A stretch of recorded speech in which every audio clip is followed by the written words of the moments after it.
I want to look at making choices in Octane when you're choosing what gas to put in your car, because everyone has their theories and their beliefs and their systems. And I want to take a look at maybe two videos, two different approaches as far as what type of gas to get and what the logic is behind it. For one, I used to be big on getting premium or medium, and then someone said, well, the newer cars, they're able to sense the type of gas you use and burn according to the type of gas you have, or burn it efficiently. So they say it doesn't matter as much. So they said, I that may be true as well. I don't, I haven't ran any tests, but I also noticed that when I had a car before, I used to have a V4, but it ran like a V6. I noticed the gas lasted longer when I put in premium versus when I put in the lower octane. But that could also depend on the gas station you go to, right? Some of these gas stations, some have really good fuels and they have good additives in the higher octanes. Some just fill it with water. We know there are some of those that cut corners and add a bit more water. There are the others that have more ethanol and more, I guess, cleaning agents inside the fuel. But I want to take a look at other people's philosophy behind it and maybe add some thoughts. I've got something to get off my chest, and this is not scripted, so I might say something that is unbecoming of me or what you've come to expect of my channel. And if that happens, please pardon me, because sometimes my passions get the best of me.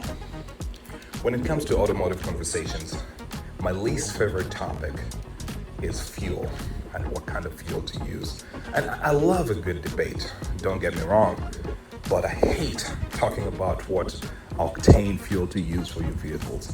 Reason being, there's so much emotion, not enough science. And when science is brought in, it's not all the way in, it's just halfway in. That's a half truth. So I, for the most part, own Infiniti M vehicles. This is Nissan's luxury line, and these are the best of the best, the luxury sport line. And yes, I've ventured into SUVs a little bit, but for the most part, I wanted to set the stage with that. Conversations about fuel, what fuel to use, can get emotional because, they touch on a financial aspect. They also touch on the challenge people's knowledge and people's belief systems. And just like politics, I didn't know the debate about fuel got emotional in regards to people having a discussion about what type of fuel to put in their car. I didn't know that, but I can believe it, but I didn't know it. I haven't experienced it. I have had a discussion, even recently, about certain people who tend to top up, and they say that they top up because the fuel burns slower or something when it's above a certain amount. They try to keep it like maybe 3/4 or above half. And also I've heard that, okay, if you have it above half, it does last longer. It doesn't evaporate, or it tends to, because fuel also goes into the, what do you want to call it? Not the reservoir, but the backup fuel, right? When your gas is on E. That was also a factor in saying as to why they like to keep it above half, or something to that effect. But yeah, I didn't know it got that emotional at all. It's something I learned just now. In every debate I've been or I've seen online, you rarely find a middle ground where people are trying to find the truth. Usually people have their truth or their belief system, and it's just shouting to the other guys on the other hill, telling them why they are dumb and you are superior to them. So that's why I usually avoid those. When it comes to the United States, what we call regular gas is 87 octane. And the premium is usually 91 or above. Some places have 93 only, and mid-grade is 89. So let's just say that for my audience in different countries. Their octane ratings might be a little different, but we use the AKI, right? Anti-knock index. One argument I usually hear about using regular gas versus premium is that it doesn't matter. They say there's no difference at all, that they feel like manufacturers only lie to you because they probably get some money from the oil industry. conspiracy theories aside, these people usually say that modern vehicles have computers that can usually sense whenever you have lower octane gas, and once it starts pinging, they're going to pull timing. Yeah, I've heard that it doesn't matter as well, and that again, that the like he mentioned, the car has more sophisticated systems that detect what type of gas you have, and it burns according to the type of gas you put in it, which is why it doesn't matter. I've heard that before, and I see the logic behind that, but according to him, it does matter. I could see that as well, but I guess it depends on the car in that sense. Well, it does. Timing is absolutely a part of performance, and it's part of a tune. Okay, so I'm gonna say these guys are blatantly wrong that it does not matter, but maybe there's some truth to it. We'll just see. Does it matter to you? Does it matter to the world, to the environment, and what you do with all these things? Another group yet says that yes, you pull timing, and that affects performance a little bit, but not in a great, not forever, not in a great way, because they say it's just a few horsepower here and there. What's funny is that sometimes this is the same group of people that goes out to buy performance products and puts them on their engines, exhaust, or whatever it is to get more performance. So what is it? Does performance matter or not? When you deliberately get less performance from your vehicle because you're using the wrong fuel than the people that designed the vehicle for you, then you go buy, you cobble up some PVC and some metal tubes and say, yeah, that's performing way better. I feel like you're not being honest with yourself, or it's okay. I feel like you're not being honest with yourself, or it's okay if you're ignorant of the subject and you're not fully educated as to how all these things come together.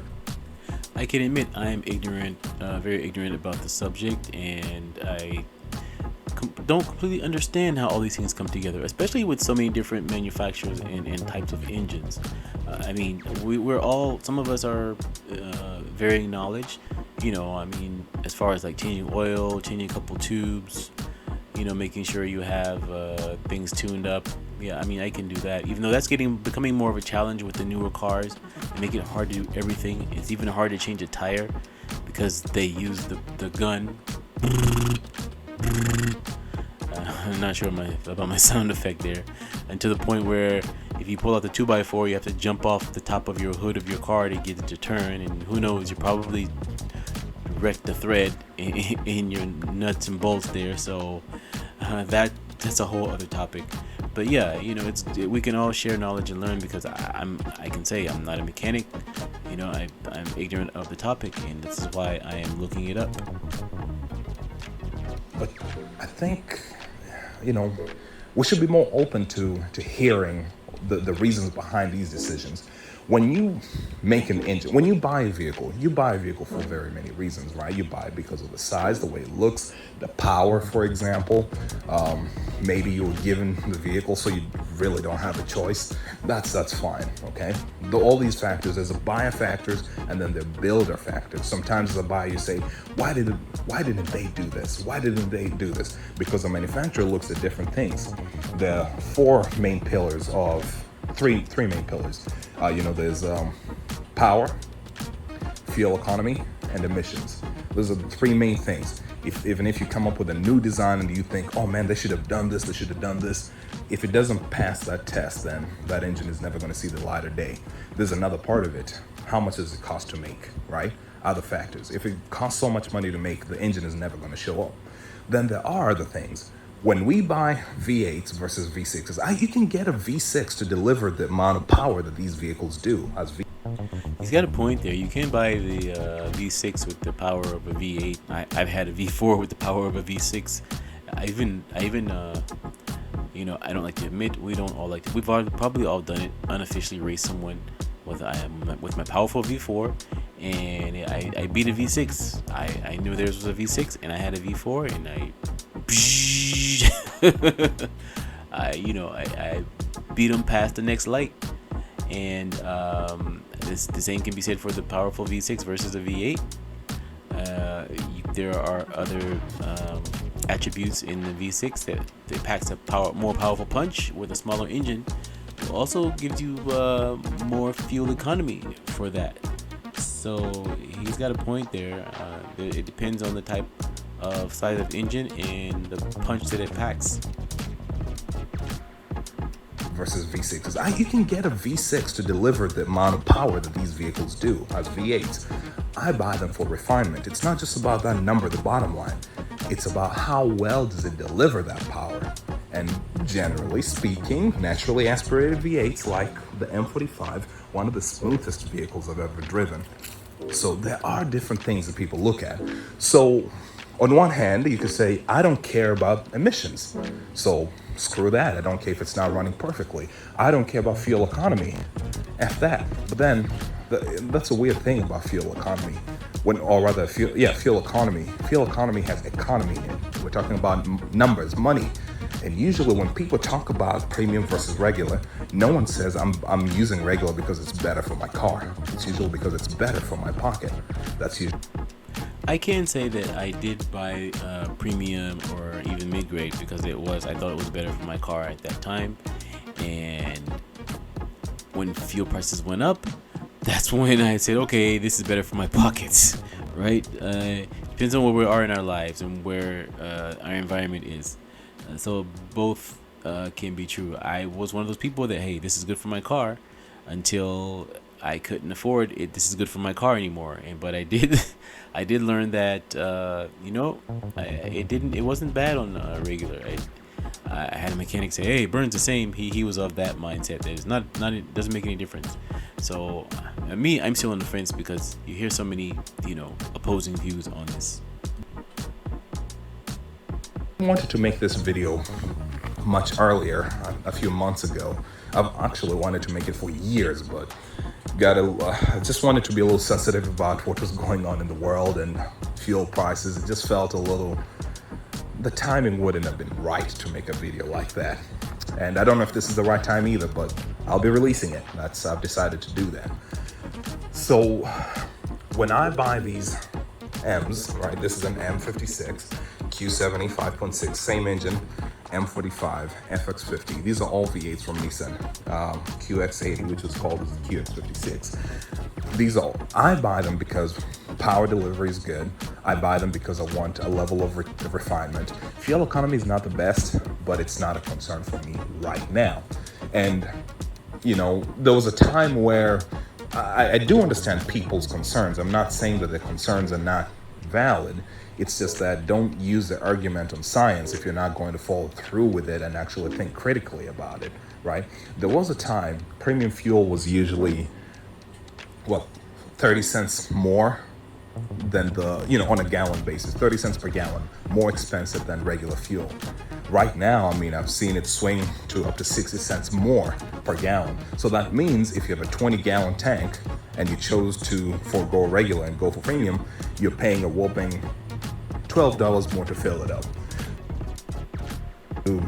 Usually the people that bought these vehicles brand new, 40, 50, 60, 70,000, that doesn't really mean much, but some of us are like third, fourth, fifth owners of these vehicles. You can buy them for $4,000, and at that point, maybe that $12 fill-up, it means a lot. And not only that, the fuel economies are not that good.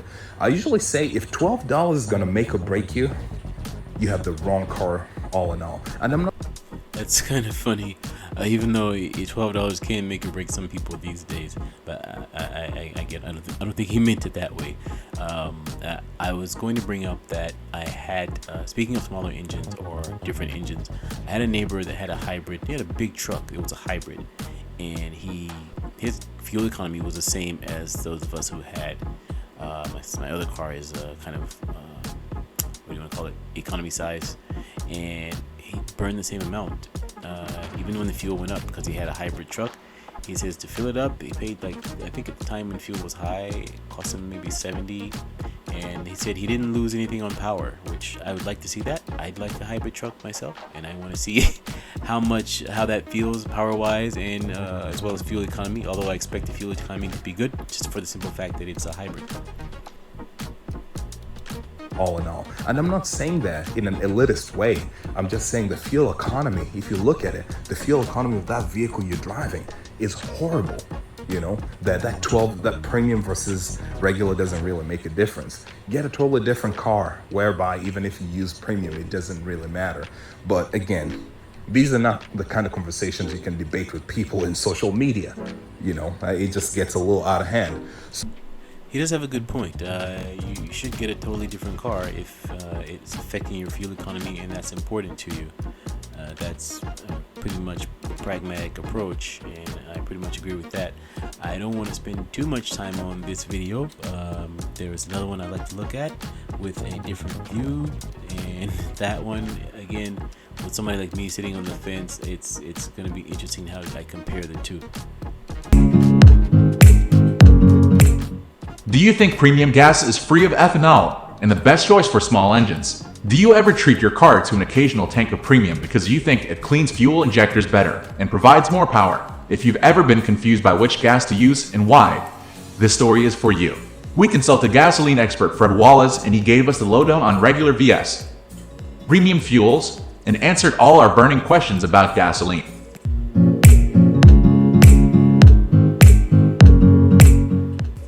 Is premium or mid-grade fuel worth extra money? Premium gas doesn't provide any more power or contain better additives than regular gas, and it contains the same amount of ethanol as other grades. It just resists detonation, not better than lower octane gas, nothing more, nothing less. Some brands place slightly more detergent additive in their premium than in their other grades, but all grades meet the minimum required by the EPA. Bottom line, the car maker knows best. So use the octane rated fuel that's called for in your owner's manual. If your engine requires or recommends 89 or 93 octane fuel, that's what you should use to get peak performance and fuel efficiency. But there is an exception to the rule. If you have an older car that's designed for 87 octane gas and it knocks when you punch the pedal, try filling it with 89 octane fuel to see if the knock goes away. If so, keep using 89 octane to regain some power and save your engine. How long can gas be stored? If you store gas for your small engines in a tightly sealed container, allow some room for expansion at the top of the can. That was a good point regarding using the owner's manual, which makes sense, right? You just go by what's in the owner's manual. And if you want another opinion, I guess, or a more in-depth opinion, I guess you could ask the manufacturer or dealership of your car, the actual manufacturer, what they think. If you decide to use something different, I would run it by them. Again, this is different than the previous video. According to this presentation, it doesn't matter. Some of the premium gas producers may add a bit more cleaning agents to it, but as far as he said, fuel economy, I guess he said it doesn't matter. As far as, I mean, cleaning your engine, basically having a cleaner engine, I do think, yeah, most fuel has gotten cleaner compared to the past. But yes, I think with older cars, you should probably go with what flows through your engine and from the fuel injectors to the engine, whatever flows better. I have used a cleaning agent before in the gas tank. I put it in there and then put the gas in there. Especially in wintertime, or after wintertime, sorry. Or if you've had like maybe one of those like 1 month long winters, and then sometimes when things get cold, it tends to leave dirt in there, so it's good to get everything burned up. I've even had a mechanic suggest I use a methyl hydrate, I think. Don't take my advice. This is not my opinion. I'm not telling you to add methyl hydrate. He just told me to use it to clean, to make sure that things are clean in my fuel system. Okay, it burns a lot more, it's highly combustible, and I guess it should have cleaned everything, which I used. I used it to clean everything. Used it once or twice.